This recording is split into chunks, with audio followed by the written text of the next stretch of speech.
اهلا وسهلا بيكم في حلقه جديده من شاشه وزرار، والنهارده معانا الجيلي ستار راي. كالعاده هنعمل الشاشه الرئيسيه، شاشه العدادات وعجله القياده، فيلا بينا.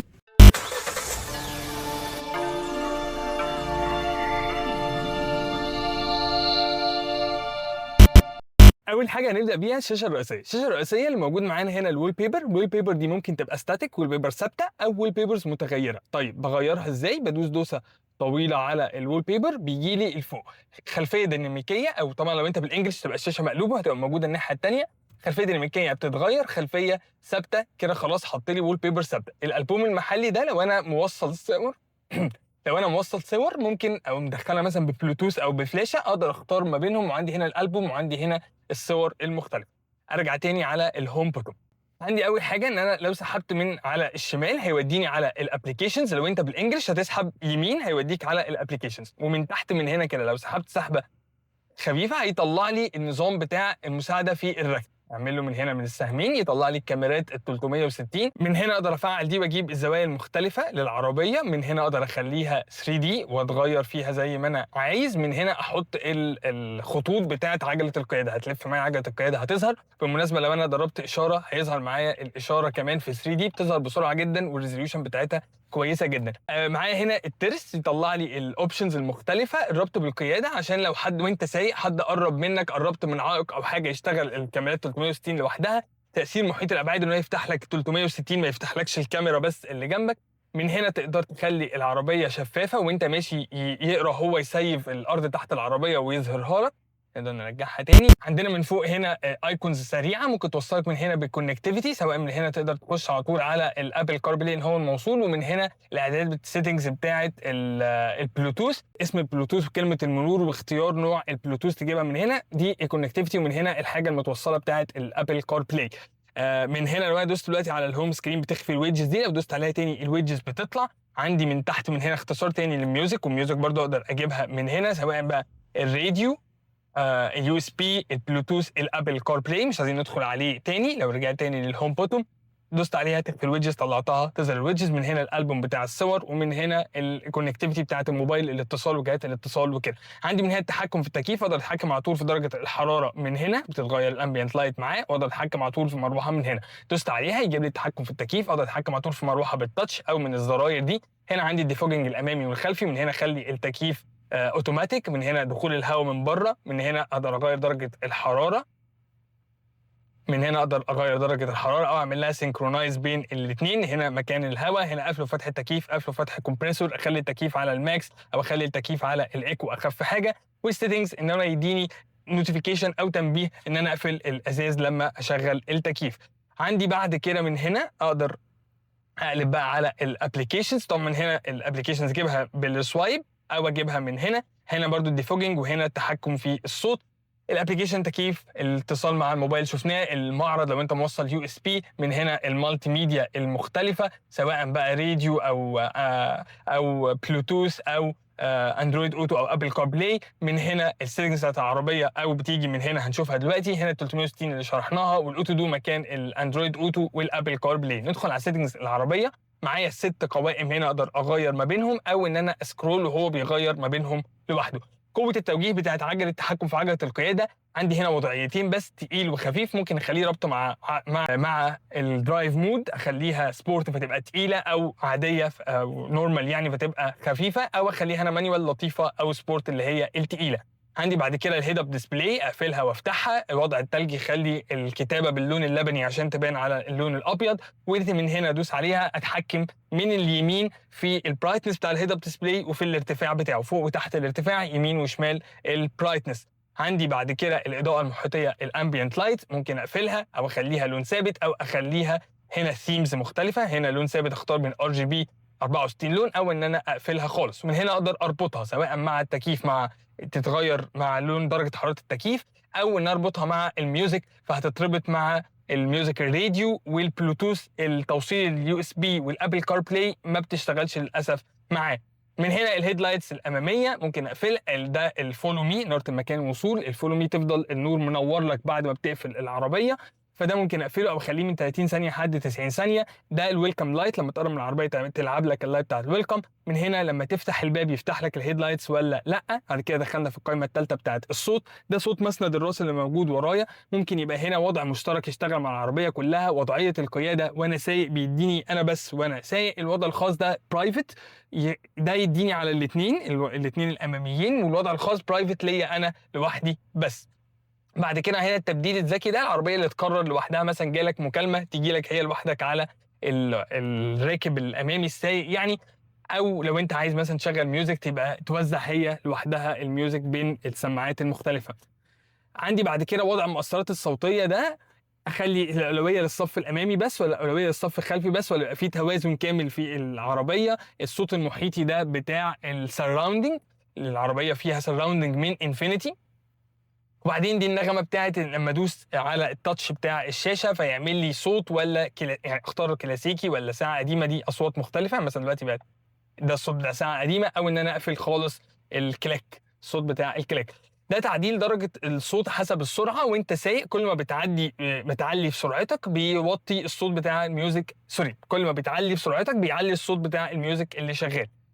بعد كده هنا ده اعدل مجال الصوت انا مانيوال، احطه فين في اي، يعني عايز اجيبه بس عند اللي جنب السواق حته ورا، او ان هنا اداه الضبط يرجعه في النص تاني. ومن هنا اتحكم في الايكولايزر المختلف بتاع العربيه. دخلنا بعد كده في القياده الذكيه. القياده الذكيه عندي تحكم في اللين كيب.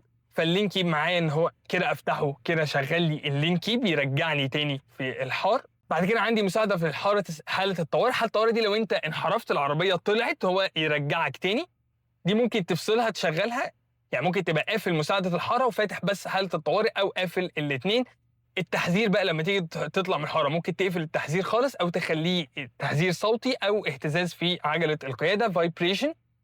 ده حدود السرعه، ان العربيه تقرا لوحدها السرعه بتاعه الطريق. وهي بقى لو انت تخطيت السرعه دي تديك وميض، ولا توقف الانذار خالص، ولا تزمر مع الوميض في الشاشه اللي قدام السواق. طيب الضبط بقى الانذار مع السرعه اللي هي شايفاها في الطريق، عايز تخليه من -10 لحد +10، تقدر ان انت تعمل الرينج بتاعه. ده الفرامل الطوارئ الاماميه. مفيش انك تقفلها خالص، في انك تقفل الانذار او تخليه متاخر، لكن مفيش انك تقفل الفرامل الاماميه. ده مساعده في الباركينج. من هنا تقدر انك تخليك لما تيجي تجيب الريفرس عشان تركن يفتح لك ال 360 لوحده، ويفتح لك السنسورز كلها عشان يساعدك. عايز بقى المستوى بتاع الانذار بتاع الحساسات السنسورز وانت بتركن يبقى قليل ولا متوسط ولا مرتفع. اخدنا بعد كده خلاص على اعدادات السياره.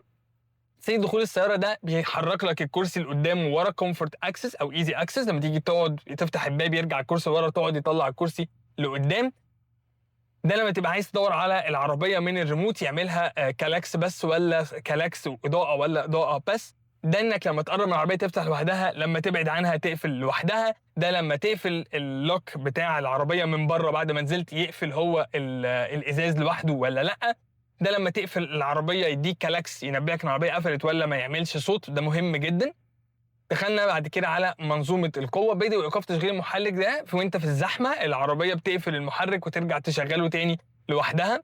بعد كده وضع الراديو التحكم وتقييم الثبات، ده ستابيليتي كنترول. ان هو لما بتجيب السبورت يقلل الاستابيليتي كنترول شويه. لما تبقى حاطط العربيه على السبورت ما ينفعش تقفل هنا الاستابيليتي كنترول، مفيش زرار لقفل الاستابيليتي كنترول، في انك تقلله وانت على السبورت من الاوبشن ده. ده بعد ما انت تقفل العربيه يعمل البارك لوحده. لو انت ما شدتش يعني فرامل الهاند بريك هو يشد فرامل الهاند بريك لوحده. ده الاوتو هولد، الحفاظ التلقائي على وضع الوقوف، ده الاوتو هولد مع الدوسه الطويله.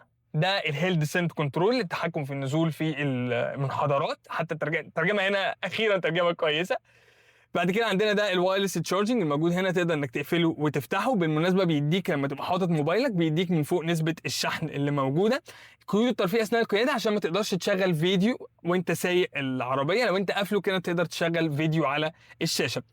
بيانات الرحله بقى، انك بتقدر تعمل من هنا ريسيت للكيلومترات بتاعه الرحلات، الاستهلاك بتاعك. تقدر تعمل من هنا الضبط بتاعه، اعدادات ضبط الوقت وضبط متوسط السرعه. تقدر تعمل ريسيت، الاعدادات كلها موجوده من هنا. ممكن تخليه يعملها هو اوتوماتيك بعد ما انت تحط بنزين بعد ما تفول العربيه. ده اوبشن حلو قوي، ان احنا اوريدي كلنا بنعملها مانيوال بعد ما بنفول العربيه. فهو حلو هنا ان هو انت ممكن تخليها تعملها اوتوماتيك. ده زرار التخصيص الموجود في عجلة القيادة، هنشوفها كمان شوية. تقدر تختار هو بيعمل ايه. مش موجود فيه اوبشن غير ان هو بس يعدل المرايات، لان طبعا المرايات ملهاش زرار يعدلها من هنا، فهو اوبشن واحد بس.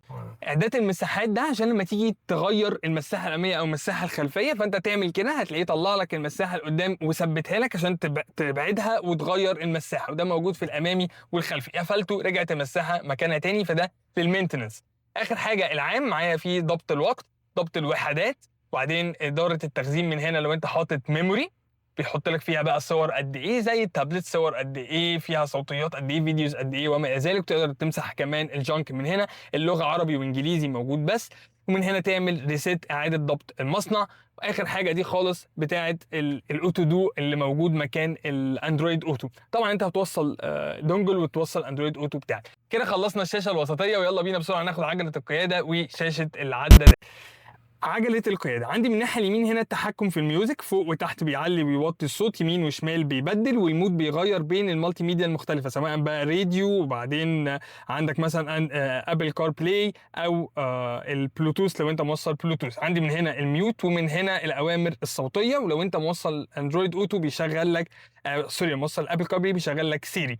عندي بعد كده الزرار ده اللي بيتحكم في الناحية اليمين من شاشة العدادات. فانا دلوقتي اهو لو انا جيت دوست عليه فبيطلع لي السيتنجز بتاعت شاشه العدادات. عندي هنا التحكم في الهيد اب ديسبلاي اللي مش شفناه في الشاشه الرئيسيه، من هنا الميوزك، ومن هنا الفون او التحكم في الفون. دي كده الناحيه اليمين. الناحيه الشمال بتاعت الادابتيف كروز كنترول والجو بايلوت او اللي هو الانتليجنت كروز كنترول، بفعلهم منين؟